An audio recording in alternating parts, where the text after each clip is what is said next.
here, and I've added, now I'll hit play, and I've added this frame to it. You can see it's a video frame too with the edges moving. And again, I can stretch this out so it's longer.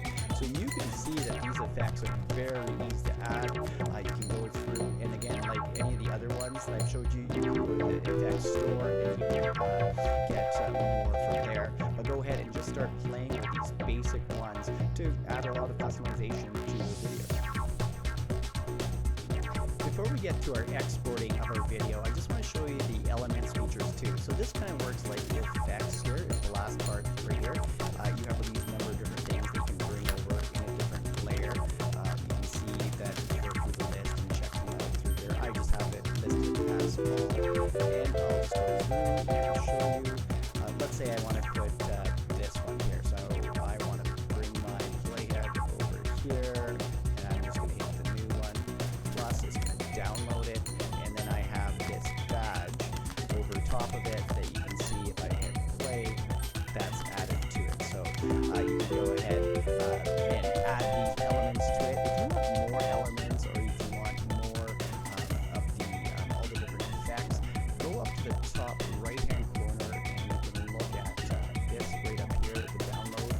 And when you do purchase, or when you are using it, you can log into your account, and you can have all these popular effects. If I scroll down a little bit, you can see they have 3 ones too. So if I wanted the emoji one, I could download it, and it's going to add it to my effects here. So if I close out of this, you can see all these, in my elements, all these emojis were just added to it that quickly, and then I can go ahead and add it to it. So go through it. Some are free and some you have to purchase, but it gives you a lot of options to add even more to it.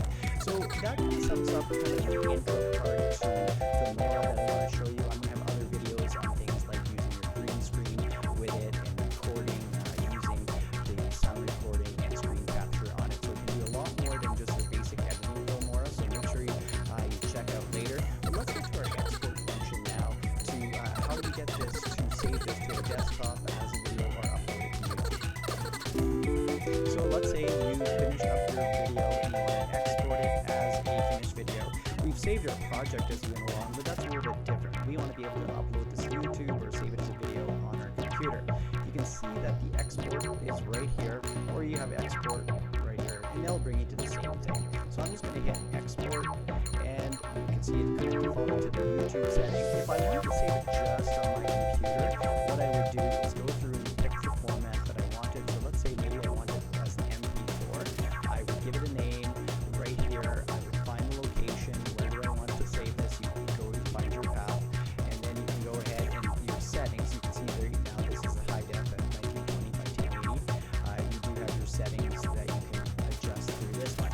But for me, a lot of the videos that I make, I'd want to go directly to YouTube, and what it does for me through this part is that you can sign into YouTube. So I can give it my title, so I'm just going to say test, and the quality is what I wanted at 1920 by 1080, and I can give a description. A lot of times when I upload to YouTube, what I do is I keep it private at first, and then I change it to make sure I write my description and everything. But then what I do is the export here, and then it's going to say please sign in to your YouTube channel. So then at that point, you just put in your sign-in credentials on YouTube, and it's going to upload it right to YouTube. So that gives an easy path. But the other way you can see we have options of DVD, Vimeo, and the different devices here. But I know for a lot of you, it's either going to be saving it to local or to YouTube. So Filmora can still do other things too. So I'll have some more videos coming out on some of the other features. It's a very easy product to use. Check out the links down below for other options or other video editors too. Thanks for watching this time. I'll see you next week. Hi there, my name is Dan Scott, and I'm an Adobe certified instructor here at Envato Tuts Plus. And together, me and you are going to learn everything you need to know to get started with Adobe Photoshop. Now this course is for absolute beginners. There is no need to have any previous Photoshop knowledge or any photography or design knowledge for that matter. Okay, we're going to start right at the beginning and work our way through step by step. Now we're not going to go through every single tool and every one of its features.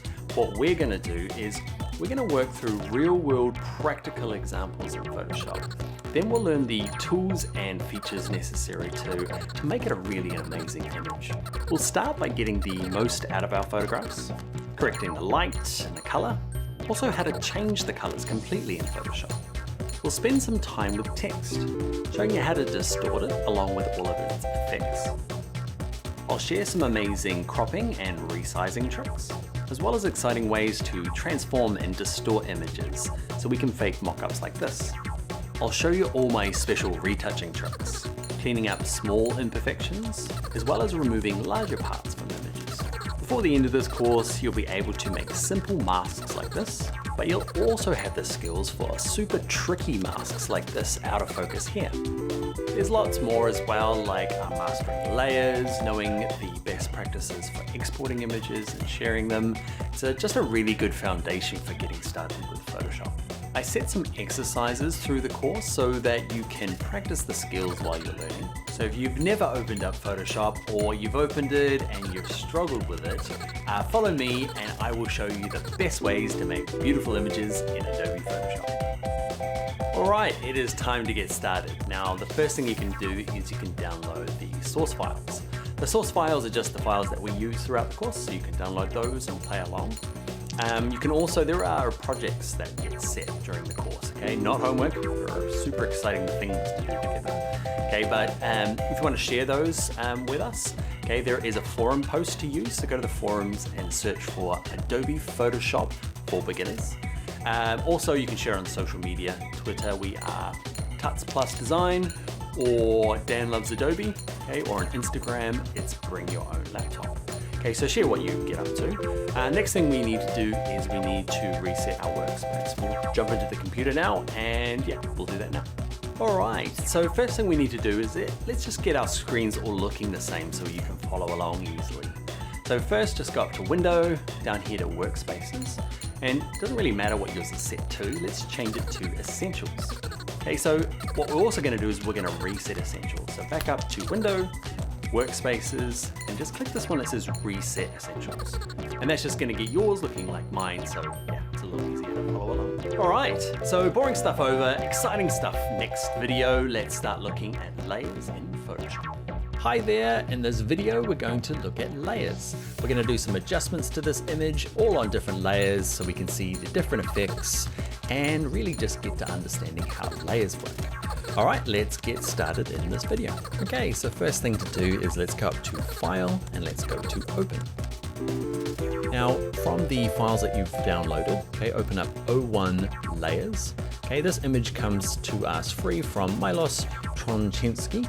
I practiced that. Let's open them up. Thanks, Miles. So the first thing we need to do is make sure you can see a layers panel. Mine's over here. If you can't see it, go to Window and just make sure the tick is on layers. What we might do is see this libraries panel here. We're going to look at him later in the course, but he takes up quite a lot of screen real estate. Now, my screen's quite big. Yours is probably not. When I'm working on my laptop, see these little double chevrons? I always go through and just close this down. Okay, just to give yourself a little bit more room. Okay, so down here in my layers panel, I've got one layer. By default, when you're opening up a JPEG, you'll get given the word background and it'll be locked, okay?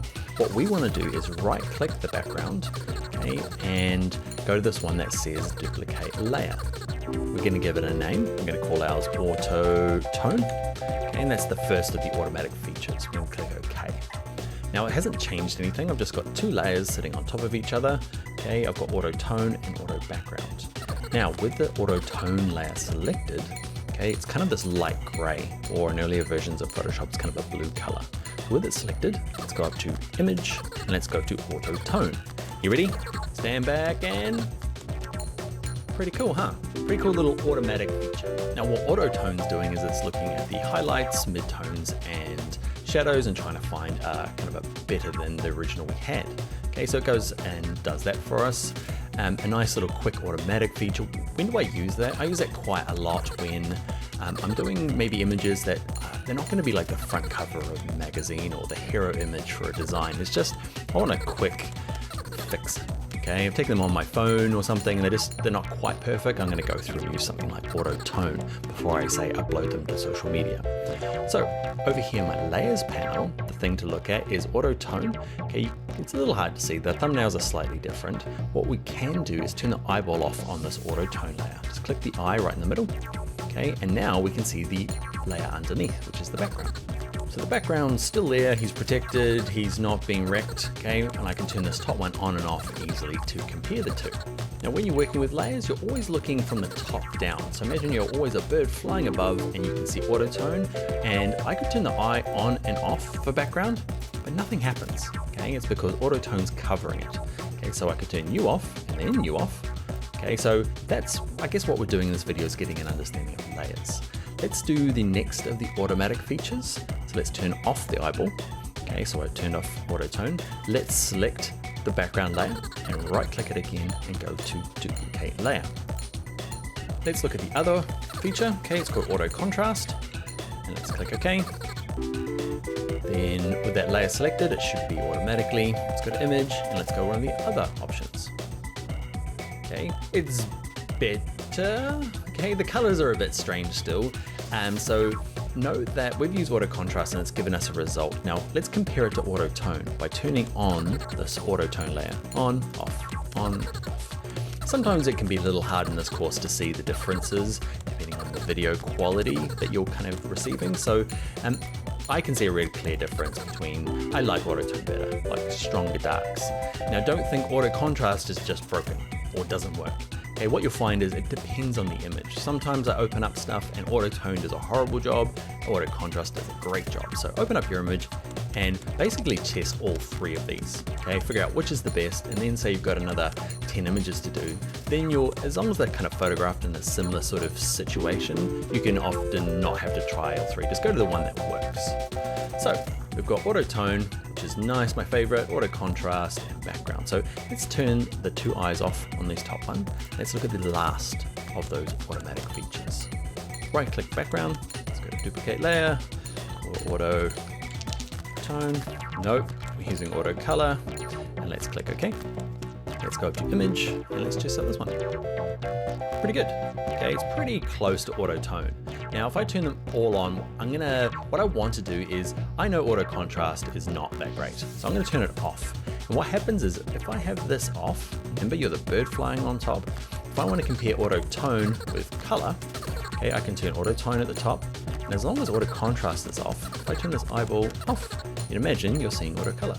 Click on, you can kind of see I'm toggling between these two here, okay, to see the difference. You have to experiment a little bit and play around. Okay, and if it makes it a little easier, sometimes like this guy here, you can just select on him and click on the trash can. Okay, if he's wrong, okay, keeps the layers a little bit tidier. You can also drag them. Let's say that we want auto contrast on the bottom. So we want it underneath auto color, not underneath background. Okay, he's at the back. So click, hold and drag auto contrast. And you'll see that, can you see this little blue line appears? Okay, that little blue line, it's a little hard to see, that's where he's gonna go. Okay, I would like you to play around. I'm going to set you a little task. I would like you to have want an alpha numeric order. So my ABCs. Auto colors at the top, then auto contrast, and then auto tone at the bottom. Okay, just to practice dragging. That's all I want you to do really. And you'll notice that the difference between, say, auto color and auto contrast on the video, it might be so minutely different, just a slight color change. And then it's up to personal preference. Do you like auto color better or auto tone better? And now you could go through, open up a bunch of images and just run that one automatic feature. All right, so that's a basic introduction to layers. And we looked at some of the cool little automatic features in Photoshop. Now we're gonna use layers all throughout this course. So if you're finding like, man, heck, that was confusing with layers, don't worry, we're gonna kind of work through them every video looking at layers and you'll get a bit more comfortable with them. One of the things we'll have to do before we go though is save this document. Now we opened it up, remember it was a JPEG when we opened it. Now if I go to File Save, okay, it's gonna say you can't be a JPEG. Why is that? JPEG can't have more than one layer. JPEG just have the background layer and that's it. If you had not created these other layers, it would have just saved over the top of the original. Okay, but Photoshop says, hey, you can't be a JPEG, so you're gonna have to be this Photoshop file. It's a PSD, there he is there. Okay, and I'm happy for you to save it straight back into the source files using the same name. The only thing different will be the PSD. Don't change any of the settings, okay, and just click Save. This little Photoshop format options opens up every single time. Don't worry about this, okay? It just means that Photoshop's asking, if I save this as a PSD, do you want me to save it as a maximum compatibility version? And all that means is that it's more likely to open in really old versions of Photoshop.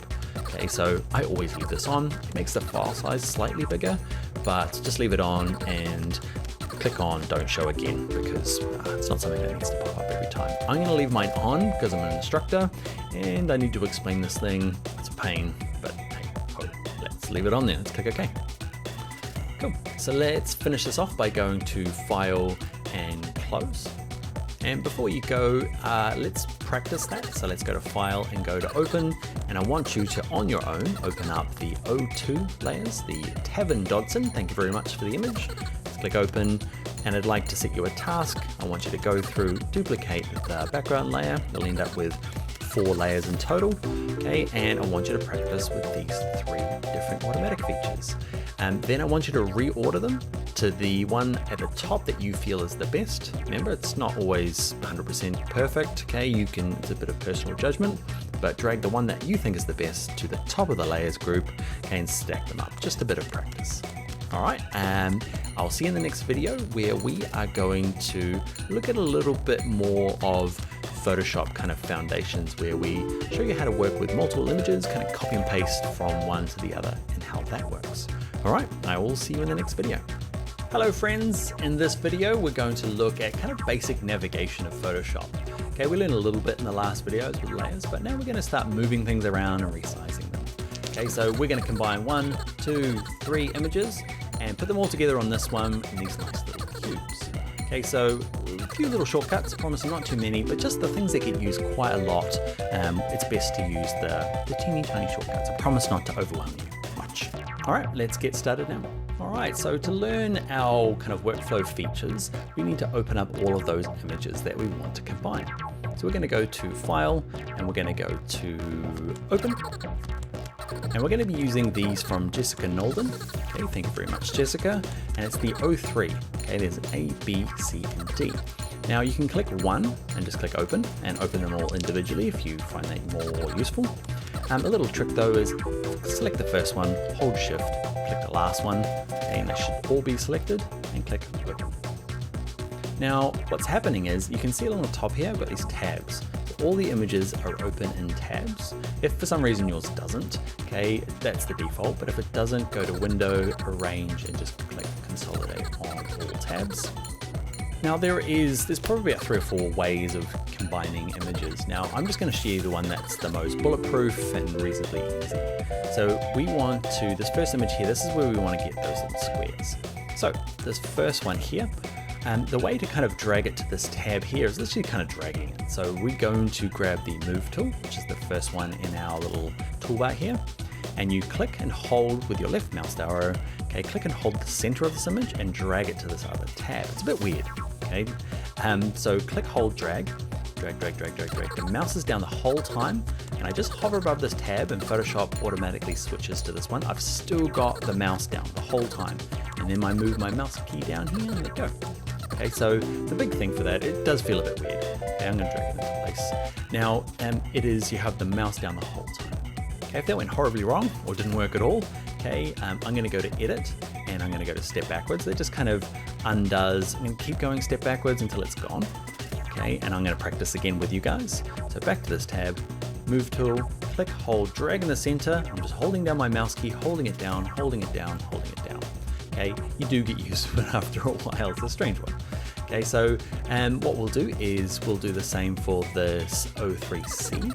Okay, so click, hold, drag the center of it, and then move it in here. Okay, I'm going to try and line them up nicely. Okay, you'll notice that Photoshop's pretty clever and tries to kind of automatically align things. Okay, if yours doesn't align, go to View, you come down and just make sure Show and the Smart Guides is on. It's probably on by default, but I'm just in case it's not. Okay, so View, Show, Smart Guides. Great, so that works for all images, and it's going to be quite protective when we look at things later on called layer masks and adjustment layers. That dragging option is the best way to do it, in my opinion.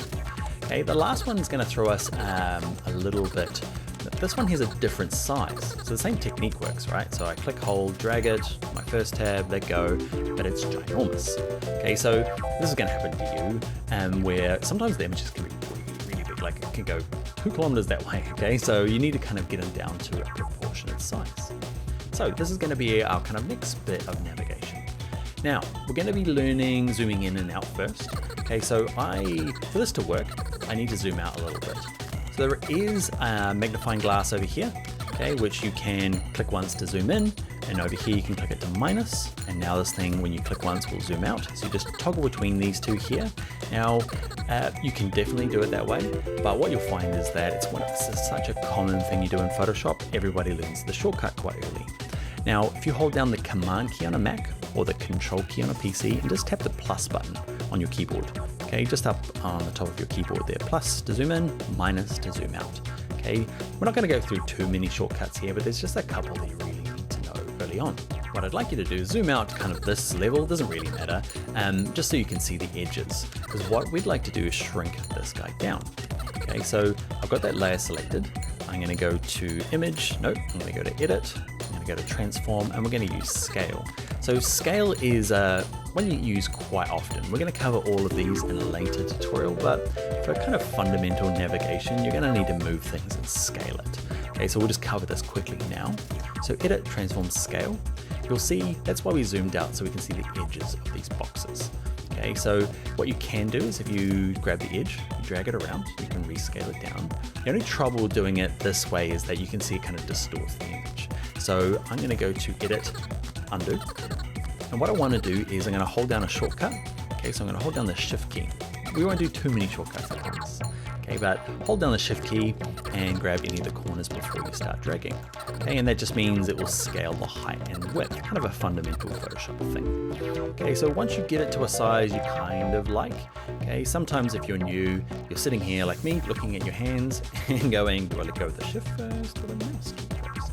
Okay, it's always the mouse. Okay, anytime you're thinking that, it's always the mouse. Let go of the mouse first, okay, and then you can let go of the shift key. And I'm going to drag mine in kind of close, and you see it kind of lined up nicely. And what I might do now is just drag it so it's the perfect width to match these other guys. Now, zooming in a little bit, who remembers the shortcut?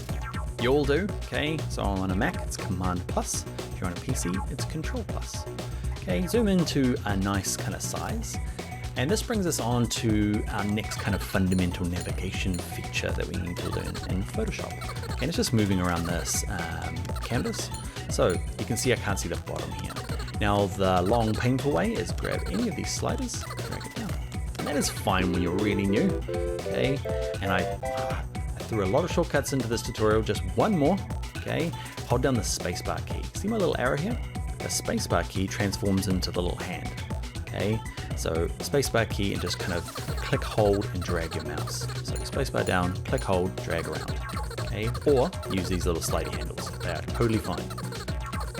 All right, and what I'd like to do is just resize it a little bit more so it matches these sizes. So what's the key I hold down to make sure the height and width is the same? You remember, it's the shift key. So holding shift, drag it up, and just get it kind of close. We're not looking for perfection right at this moment. We'll cover a little bit more later on. Okay, get it close. Now when you're finished, you need to kind of say, Photoshop, I am done. To get rid of these like little marks around the outside, because you'll find that some, you see my menus just don't work now. Okay, because it's saying, I'm halfway through this thing, please. Then finish it off by hitting return on your keyboard or the enter key. Okay, and that just kind of gets it where I need. I'm going to zoom out a little bit, which is, you remember, Command minus or Control minus. Okay, and what I'm going to do is with my move tool, okay, now depending on if you've turned yours on or off, make sure auto selects on. Okay, and I can click and drag this one up here. I'm going to drag this one here. Oh, beautiful. All right, my friends, that is going to be it. So just to recap, to move things from one image to another, or at least one tab from another, use your move tool. Click, hold, drag it up to the tab, hold the mouse key down the whole time and let go of it. Now, if you end up with problems with it being the wrong size, you go to edit, go to transform and use scale. And if you want to lock the height and the width together, what do? That's right, shift key, hold that down.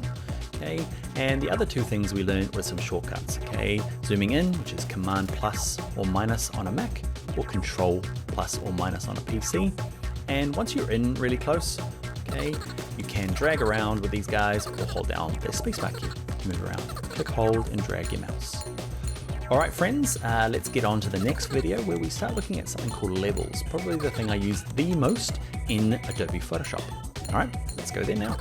Hi there, in this video we're going to look at something called levels. Basically, they get the shadows and the highlights and the midtones all to look really nice. Okay, let's take this image here. Okay, looks great, but then we add levels and it looks more amazing. All right, it's the foundation, it's the thing that I do most in Photoshop when opening up a new photograph. Let's go learn how to do that now in Photoshop. All right, so first up, let's go to File and go to Open. And in your source files, open up 04A, okay, this one here.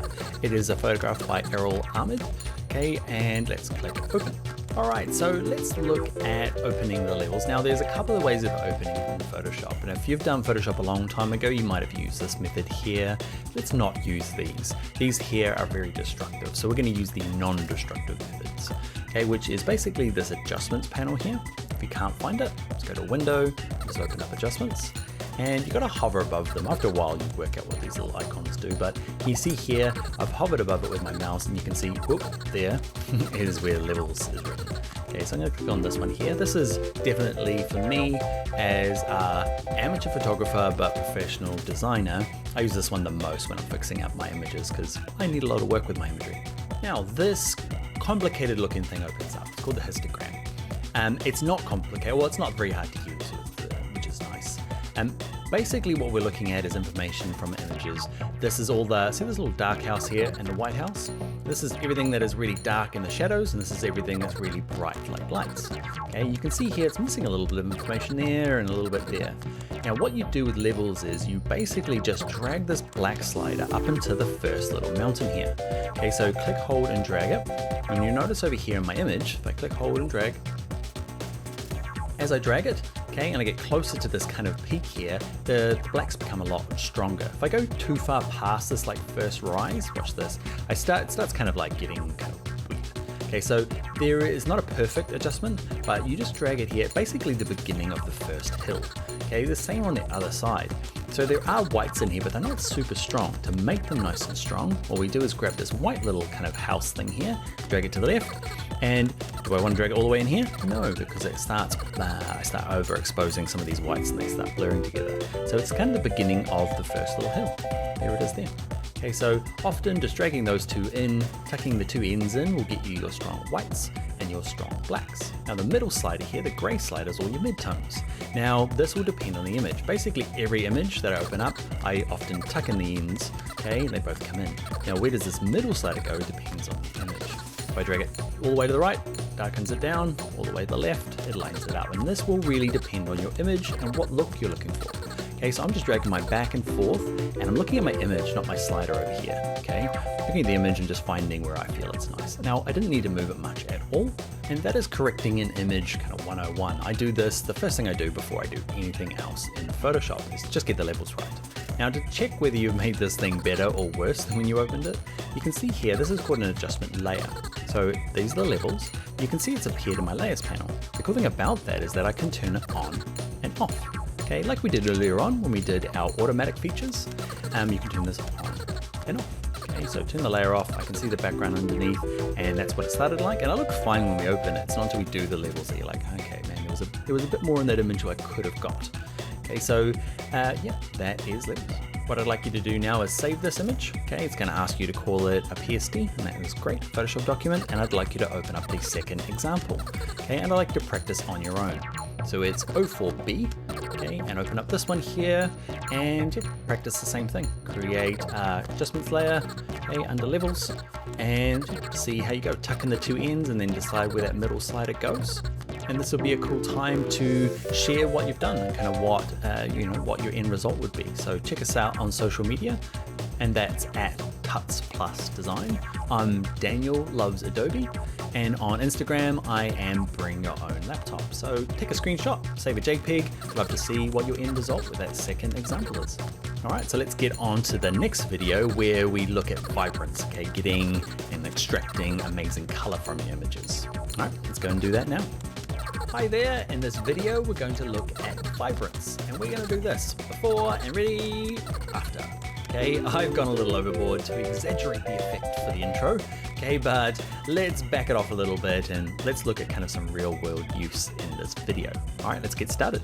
All right, first up, let's go to File, Open. And if you did the previous tutorial and you did the homework that I set, which was this one here, 04B, have that one open because we're going to use that one. If you didn't and you skipped ahead, you can open up 05A, and I've done the homework for you. Click open. Basically, this is the image we want. Open. You might have done the levels yourself. You might skip to this one here where I've done them for you. So levels is the first thing that I do. The next thing is vibrance. Okay, so with the layer selected, let's go to our adjustments panel, and it's this kind of like V here. Okay, it's the last one on the top right. Click on vibrance. Now vibrance, if you are like maybe old school Photoshop and you're kind of getting back into it, saturation was the only option before. Saturation and vibrance are, I guess, interesting things to compare. So vibrance is the best one to use in my opinion. Okay, watch this. If I crank the vibrance up, things just get more amazing. Okay, or the big difference is that you can see some of these images or some of these colors here, the front here, especially these pinks and these yellows, they're actually quite strong already. What vibrance does is when it lifts them up, it starts lifting up other colors, supporting colors in the background, whilst leaving these. They go up a little bit, but not as much as some of these background colors. So let's look at this green here. Okay, if I lower that back down to about 0, it's kind of washed out, and instead of increasing them all equally, it leaves some of these more saturated ones alone, okay, and brings up some of the other ones to meet it. The difference between that and say saturation, watch this, if I crank up saturation, to get this kind of green to come out, these guys end up going a little bit overboard. And you might like that effect. There's no kind of like right or wrong. It's more, this was probably going to give you the more natural effect. So increasing the vibrance. How far do you go? You can max it out. Okay, that's totally fine. Often, depending on the quality of the initial photograph, it's only kind of slight adjustments just to kind of lift the colors. Plus 40 in this image works for me. Down the bottom here, remember the eyeball, on and off this vibrance layer just to see if I made this better or worse. You can see it's just lifting, say, these blues back here and these greens here, just to make a more colorful image or more vibrant image. Might go up even a little higher. You can do both. Okay, bit of saturation and a bit of vibrance. Not normally what I do. Cool, so that is vibrance, and that's kind of like, I guess, lifting the colors, leaving some of the saturated ones alone. What I'd like you to do is save this document, close it, okay, it'll save as a PSD, and I want you to open up the second version. Okay, this one here is Justina Poon. Okay, open up her image, okay, and I'd like you to do the same thing. Go to Adjustments panel, go to this little kind of V, and see, and this one here, I want to do it with you. Okay, I said it for homework, but I'm doing it with you. Why? Because this one's a really clear example of that's already really saturated, but say this, I'd say rooster, chicken, okay, is not. So watch this when it comes up. Okay, vibrance lifts the color of this chicken here, but leaves this fine. Whereas saturation, okay, ends up blowing this out to get this color going. So have a practice with this, even though I just did it with you, and save it. I'd like to see your final result. Okay, so check us all out on social media. Twitter is tuts+design. And on Twitter, I'm Dan Loves Adobe. Or if your favorite is Instagram, I am Bring Your Own Laptop. I'd love to see what you did. All right, let's get into the next video where we start looking at adjusting kind of specific hues. At the moment, we just made everything a bit better. Okay, let's say we have a color shift and there's a little bit too much color. We can start doing some more selective adjustments. All right, I'll see you in the next video. Hi there, in this image, we are going to look at hues, which is basically just colors in Photoshop, and we are going to look at doing kind of selective colors there, where we leave the stalk alone, but we can adjust colors, okay? Cool stuff like that, and also more kind of like practical stuff, where say this image here, the colors are great, but we just want to make them, lift them up a little bit. Can you see before, after, okay? Just to kind of like subtle adjustments, more of the day-to-day use of Photoshop's hue adjustments. All right, let's go and learn that now in Photoshop. All right, let's look at the first step. Let's go to File, let's go to Open, and in your source files, open up 06A, the first one. Okay, thank you TJ. Let's go to Open, make sure we're on our Move tool, and we are going to go back to our Adjustments panel. Okay, so we looked at levels earlier, and then we looked at vibrance. Now we're going to look at the kind of next step, and we're going to look at this one called hue and saturation. Click on him, he's the first of the second line. And to start off with, I want you to grab just this main hue slider here, grab the little diamond in the middle, triangle, and drag all slowly to the left. Ooh. And then slowly to the right. Cool, huh? Okay, it's just a way of going through and deciding and changing the hue of an image, okay, completely. Now this works perfectly for this particular one because there's only one color in the image. Let's close this now and jump into an image that has multiple colors. And we have to use a couple of little tricks to adjust that. So let's save and close this one and open up the next file. I'm not going to save mine just because. I've done that before. Let's go to File Open and let's open up 06B. Okay, and this one here by Felipe. If I pronounce people's names wrong, I'm sorry. I don't. Let's look at with this layer selected. Let's go to Adjustments and let's open up Hue and Saturation.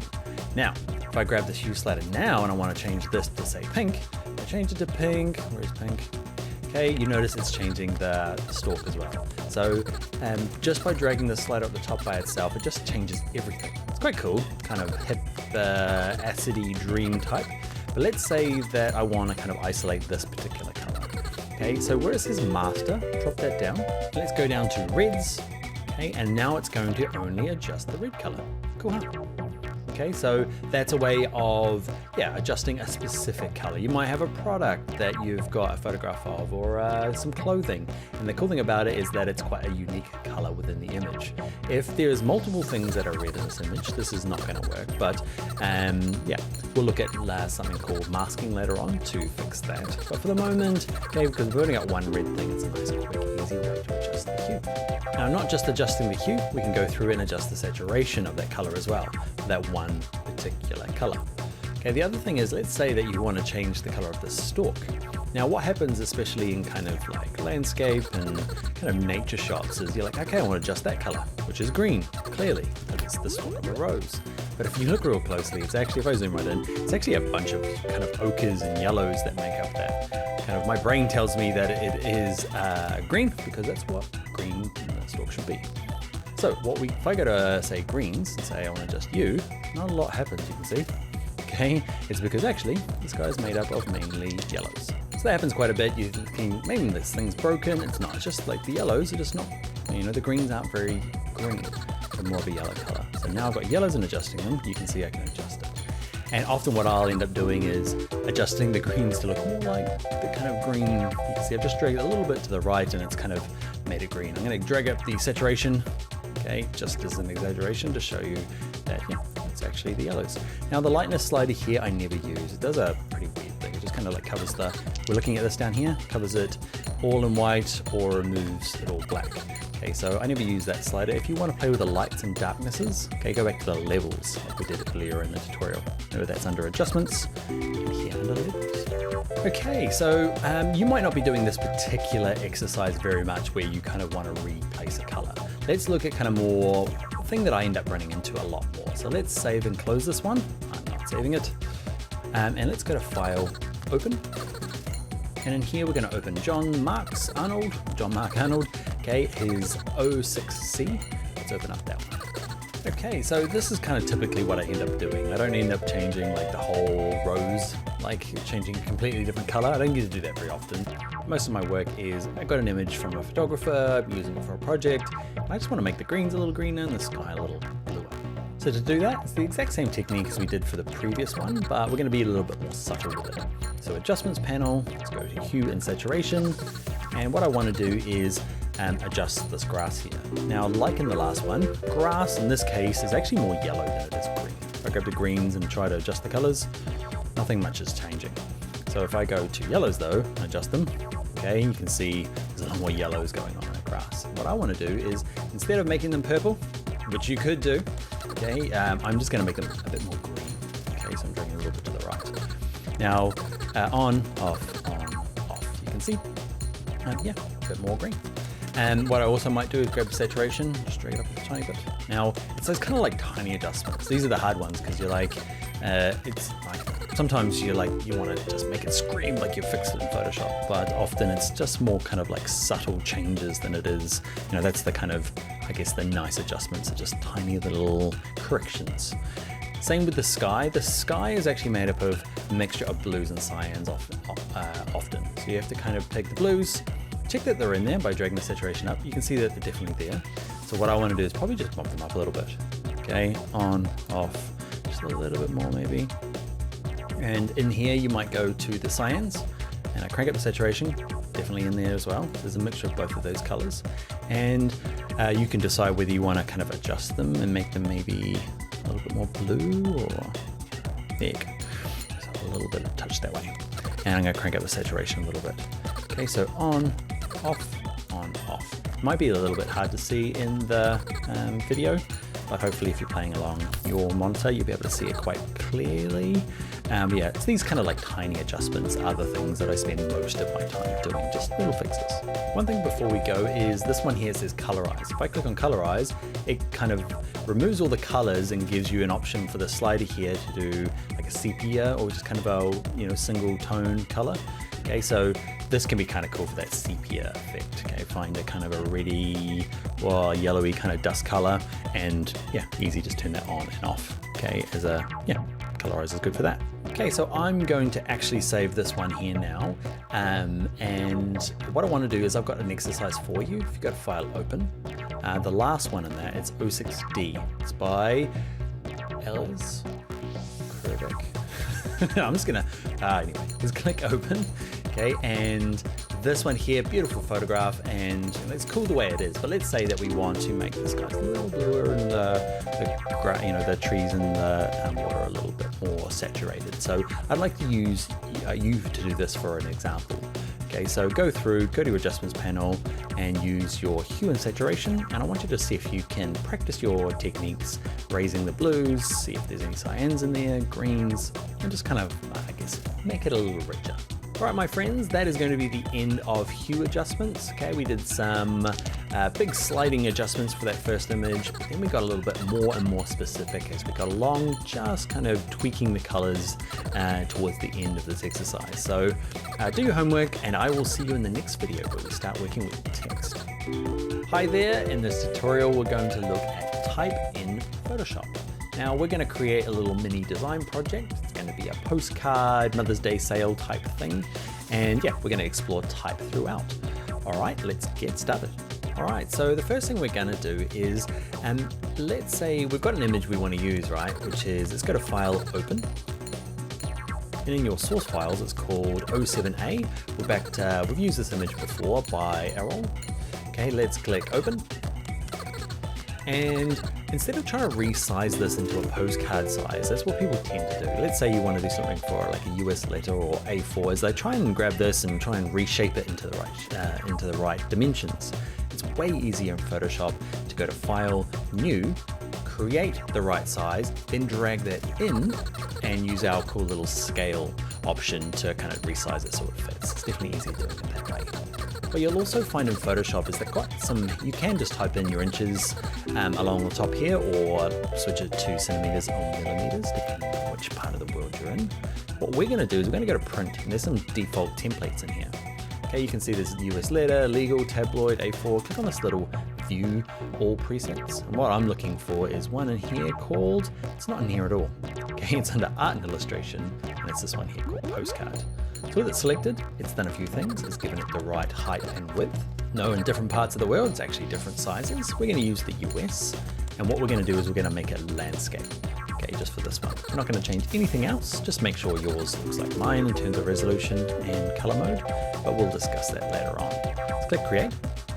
Now let's go and save this thing, and what you'll notice is that saves grayed out. It's weird. Photoshop, it's one of the kind of quirks of Photoshop. It says, well, you haven't done anything to this, so I'm not going to save it. So if I grab the text tool and started adding text, it would start. It'll allow me to save, or just go to File, Save As. Okay, and I'm going to give it a name. I'm going to put it into my source files, and I'm going to call this one Dan's Postcard. Postcard even. Let's click Save. Now we're going to use our fancy trick we learned earlier in this course. We're going to go to our image of flowers, we're going to grab our move tool, we're going to click, hold, drag into the tab, keep holding the mouse down, and then let go down here. All right, so it's the wrong size. Okay, I kind of did that on purpose so we can practice our resizing. And what we're going to have to do is going to look at rotating it as well. So make sure our layer here is selected. It's got the little icon or the little thumbnail of our flowers. Let's zoom out. Who remembers what the shortcut is? That's right, Command minus on a Mac, Control minus on a PC. We're going to zoom out so we can see the edges like we did earlier. Let's go to Edit, let's go down to Transform, and let's look at Scale. Okay, and he's actually reasonably the right size, but I want to rotate it around. So let's go to Edit, Transform, and let's go to Rotate. Okay, and it's the same kind of thing. Grab any of the corners, okay, and drag it around. Now, remember when we did the scale, we held Shift and it would kind of resize it proportionately. Holding Shift in this case, when we're using the Rotate tool, okay, just kind of locks it into 45-degree angles. Okay, so it's just nice little steps. So I'm going to rotate mine around, so it looks like that. Then I'm going to go back to Scale, Edit, Transform, Scale, grab the corner, and remember, holding Shift, drag down. And let's get it to a sort of size like this. You can drag the center it afterwards by letting go. You can let go of Shift and just drag the center. Don't drag the little dot in the center. Okay, it's just the center of rotation. Just won't do what you want. Just drag anywhere else in here and we can move it around. Okay, I'm not too worried too much about the edges at the moment. Okay, I just want to get it kind of lined up-ish like that. Now remember, nothing works. Why is it not working? You've got to press Enter on your keyboard or Return. Okay, just go, I'm done. That's what I wanted to do. All right, so let's now add some text. Okay, so down here is your text tool. Now, actually, let's zoom in a little bit. Remember the shortcut is Command plus on Mac, Control plus on PC. Grab the type tool. This is capital T here. Okay, and what you can do is, we're going to learn the kind of two ways of adding text. The first way is clicking once. Okay, and you can type in, and it just kind of goes forever. I'm just mashing away at the keyboard to give you an instance. Now, if your font is a whole lot bigger or a different color, it doesn't really matter. What you might do is select it all and change the font either over here. You can do it both places, the top or over here on the right, down to something like 10 point for this example. So that's one way of adding type. When you're finished, okay, you can go back to the Move tool, and that kind of commits that change. And I want to show you the other way of adding type. That's good for headings. So, but if you've got some like say body copy that wants to go in, grab the type tool, and before you start typing, actually no, it's fine. Okay, is just to click, hold, and drag out a box. Okay, whereas before we just clicked once and we started typing. This one we clicked, held the mouse down, and dragged out a box. What this is cool for is I'm mashing away at the keyboard again, but you can see it kind of breaks onto different lines. Okay, it's a good way of putting body copy. If yours is like mine, there's these massive big gaps in between the lines here. Okay, I'm going to select it all by using my type tool. Just kind of like drag up across all of this. And then over here under line spacing, it is way too big. I'm going to set it back to auto. Cool.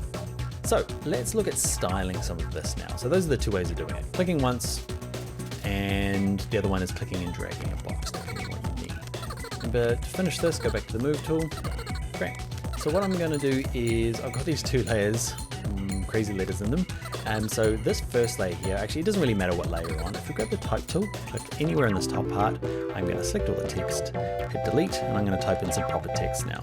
So yeah, we're going to cover a few more text features, but now it's a little bit, we're doing a little bit of design work. Okay, so Mother's Day sale. I'm going to select all the text. I'm going to make it white. Now you can see I can use the color here or color there. I've got the text selected, I'm going to press color. And in terms of choosing a color, you use this little slider to pick the hue. Okay, let's say you wanted pink, and then you click there for pink. You can see, there's my text in that color. You might have to move this out of the way to see what you're doing. What I want is white, and to get white is to grab this little dot that you put anywhere and just click, hold, and drag it, and drag it kind of like way into this corner. I drag it a little bit past, means it gets all jammed up in the corner and it's perfectly white. Click OK. I'm using Garamond for my main one just because it's a font that you're likely to have as well. And so in terms of font size, that works for me. What I might do is after day, put a return in. Okay, and if the spacing between the lines is not great, okay, we're going to have to adjust it. The other thing we might have to do is this text here is kind of overlapping the one at the back. So let's grab this layer, okay, which is the top one there. I'm gonna grab my move tool, and I'm gonna say, come down a little bit, buddy. Say, way down here. Back to Mother's Day, and I'm gonna drag you down a little bit. Awesome. Don't worry if you're finding it a little bit hard to read against the background with your font. We're gonna add drop shadows in a future video to this particular text. Let's look at a couple of advanced features. Let's grab the type tool. Let's click once, okay, because I just want a text box that runs on forever. And I'm just going to put in, let's say, save the date. Save the date. Font's a little bit big. I'm going to grab it all. Let's just make it a bit smaller. Okay, and weirdly, it's different all around the world, right? So I'm in Europe at the moment, and it's different from where I'm from in New Zealand. Okay, I think it's the second Sunday in May in New Zealand, but it's not the same in Ireland here, which can be tricky. Sorry, Mum. The reason I'm doing this is I want to select all the text, okay, and I want to make it capitals. I want to change the font first. I'm going to pick probably one you don't have. You can pick any font you like. I like Museo at the moment. Okay, it's one you can download and buy from Typekit. We're not going to cover how to install fonts specifically just yet, but I'm going to pick, yeah. Okay, so pick any font, and let's say I want to make it all capitals. So over here, you've only got some basic kind of features. You've got the font, the kind of font weight, basically whether it's light or bold, and some other basic stuff. You've got this advanced button. It's not that advanced. Click on it, and it gives you kind of, I don't know, some of the stuff that I'm used to seeing in a type panel. And the one that I want is this third one. It says just make all caps. That's what I want to do. I want to drag the font down. Now, another little tip for fonts, you can see it goes from 18 to 24. Like, what if you want 20? You can just type it in there and hit return, and that'll force it to be. Or the trick that I use quite a lot is, it doesn't matter if you're using this one or this one down here, close them back in. See this little icon here? You click and hold and drag on that icon. So I'm just clicking, holding and dragging left and right. If you've got a really slow computer, it doesn't work that flash, but I'm dragging mine. I find that's just a little easier to work out what font I want. Great, I've got mine down to 12 points.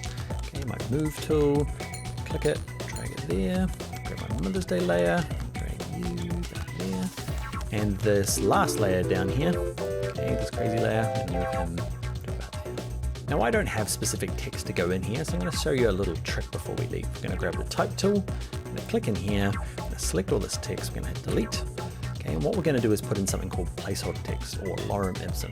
And it's just a really common way of putting in placeholder text. I know that, let's say that I'm the designer in this job, but not the copywriter, and it's coming from the client, and I know it's not coming today. So I just want to put some text in. So cursor flashing, go to type, and come down to paste lorem ipsum. Now it's just Latin words, they're just mixed up, so they don't make any sense. And it allows you to design without there being that kind of distraction of fake words in there. What I'm going to do is just delete. It puts in lots. Okay, so I'm deleting lots of mine, just so I've got a little bit of lorem ipsum in there. I'm going to put in a couple of returns. I'm going to put in www.florist.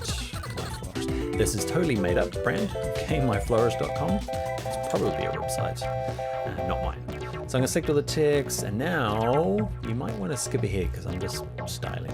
Now picking white. Okay, what font am I going to use? I'm going to use that Museo again. I like that one. Museo. I like Museo rounded. It's really cool. Back to my move tool, and that's going to be it for this particular course. The big thing to know is that you click once, you get a type box that goes on forever. If you click and drag, you get a box that has an outside or a kind of a break at the end. The other good tip is to select on the layer, and you might need to go into advanced. Now, I don't think advanced is super nerdy stuff. It's just, actually there's some good usable stuff in there. And you also know if you toggle this or keep clicking it, it switches between your advanced character and advanced paragraph. So if you're looking for indents and other stuff, just keep clicking on this, smash away until you find the one you need. All right, my friends, let's finish this one and get into the next video where we look at doing type on a path. Hi there, in this video we are going to do things like this where we get the, say, photographer's name to flow along the edge of the leaf here, okay, along a path. And down the bottom here, we're going to make this particularly ugly badge where we get the text to flow along a circle, and then we're going to make some bulgy text in the middle, okay, all learning cool skills using text in Photoshop. All right, so to get started, let's open the file to get started with. Let's go to File, Open, and in your source files, okay, you can open up 08 warped text. Now, if you are following along this tutorial series in order, okay, you can just use the file that you created in the last video rather than opening up this one. Okay, but if not, open up this file. And what I'm going to have to do is, what you might have noticed is I picked some new fonts. I just couldn't handle Garamond anymore. So I picked some fonts. The trouble is you're not going to have these fonts. So what I'm going to have to do is, I don't want there to be any kind of trouble when you're trying to open the document and it's saying you've got no fonts. So what I'm going to have to do is click the top one, hold shift, grab the last one, and dun dun dun, we're going to go to layer, and we're going to do the merge layers. Now your file's going to open, it's not going to have any trouble, but the text is not editable. Sorry about that. Cool, so let's start with the kind of curve that goes around here that identifies the photographer. Okay, and we'll get, it's called type in a path. Okay, that's the kind of term for it. Now, what we need to do is create a path to follow. And we're going to do two versions. We'll do that plus the little badge down the bottom you saw. And we're going to start with, if you find the pen tool over here and hold it down, so click, hold down the pen tool, okay, and these extra options pop out. We're going to use the freeform pen tool. If you're already master of the pen tool, use that one. Okay, the freeform pen tool is for people that don't even know what these are. Okay, it's a nice, quick, easy version. So let's grab freeform pen tool. There's kind of two things before we get started. Along the top here, you can pick shape or path. Let's be on path, okay? And on the top here, there's a cog. Click on the little gear wheel thing and curve fit. Bump it up a little bit, okay? It goes, I think maximum is 10, but go up to 5. All it does is when you draw, it's gonna help you kind of like smooth out the line. So if you're drawing with a mouse and you're finding the line's not very nice, just go into the cog and adjust this curve fit. Cool. So what I'm gonna do is I want it to kind of curve around here. It's best to start where you want the text to start. If I start up here and start drawing down, but I want my text to come up this way, it can cause problems. So I'm gonna undo, get it, step backwards. Start down here, I'm going to try and go up and over. It's a really hard movement to do. If you're finding it hard, I've practiced a couple of times off screen. Okay, so that was okay. And you'll notice that it's curved it out nicely. That's to do with the settings in the cog. So that's an okay start for me. Okay, if you get it wrong, hit it, step backwards, give it another go. Once you've got your path though, the interesting things about paths is you don't see them as, they're one of the few things that don't appear in the layers panel. They end up in this paths panel. Don't go in there, it's messy and scary, but for this technique, we're going to stay out here in the layers. So all we need to do now to get the text to follow along is grab the type tool, and there's no extra settings. You just got to watch this icon change. You can see by default it's this kind of like, I don't even know how to describe that drawing, that thing there, but you can see it in front of you, right? And when it changes, look, see the little line going through it? Bad, good, bad, good. That's the icon you're looking for. And wherever you start clicking is where the text is going to start. So I'm going to start somewhere down here, doesn't have to be perfect. You'll notice my cursor is flashing. Now, if the last thing you did in Photoshop was a really big font, okay, it was up to like 200, it's going to be this giant flashing cursor. So before you start typing, just pick out an appropriate size. I'm going to go real small on mine. It's going to be about 6 point. Pick any font you like. I'm using Museo Sans rounded, okay, but you can use anything you like. And we're going to type in the artist name.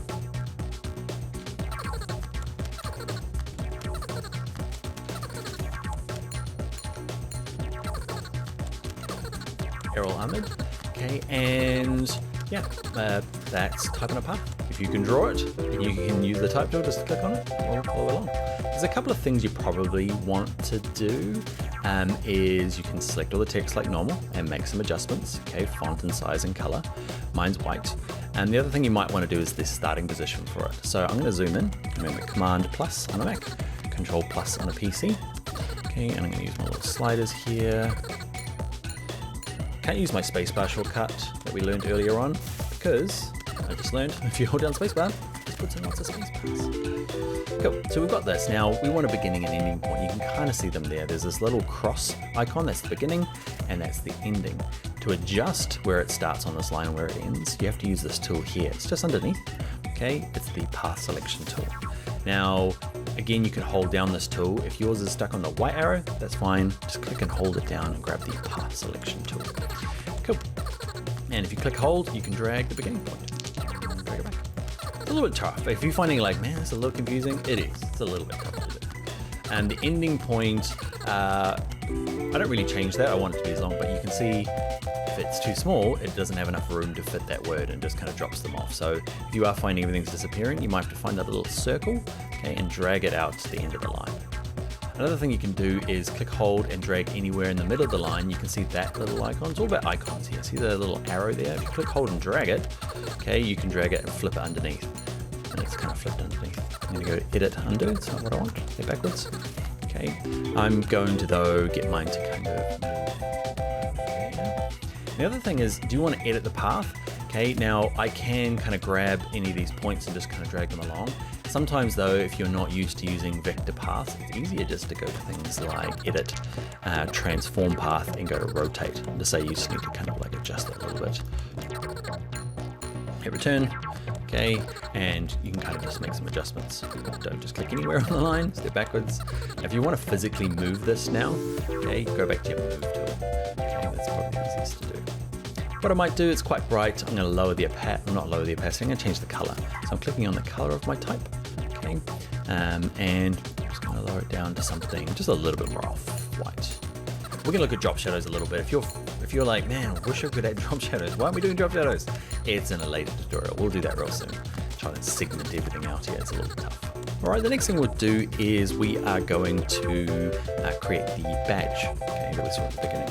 So I'm going to use a little shortcut to zoom right out completely. We can just hold Command minus and that works. But if you hold Command on a Mac or Control on a PC and just hit the O, it's the one along the top, okay, above all the letters. So not O, Dan, 0, okay, next to 9. Click on that. It just kind of puts it in full screen. It's a handy little trick, little shortcut. All right, so to do the badge is quite similar. Instead of using the freeform pen tool to draw the shape, we're going to use the ellipse tool. So if you click and hold down, you probably got the rectangle tool selected by default. Click, hold the mouse down for a while, and then go to the ellipse tool. Okay, and the same thing with this. You can draw with a shape, okay, but it's better to draw with a path. Okay, and remember the path is this kind of like hidden invisible line that the text can follow. So, ellipse, path. Now we're going to draw out a circle. I want mine in the bottom right here, okay, somewhere in here. Now if I draw out a circle, okay, I can draw any sort of ellipse that I want. If I want it to be a perfect circle though, the height and width, who can guess what we need to hold down on our keyboard? Have a guess. You might be wrong, you might be right. It's the shift key, okay? It kind of, that shift key constrains the height and width. We did it when we transformed earlier. Remember when we scaled it up and down? We hold down the shift key. Okay, get it to a right sort of size, and then remember, what do I let go first? Let go of my mouse first, and I've got a kind of a circle. We can adjust this later on. Just like before, okay, we've got our path, now grab the type tool, and we're looking for the right icon. This is a little bit more important because, so bad icon, good icon, but then sneakily, there's another one. Okay, so this is a third group.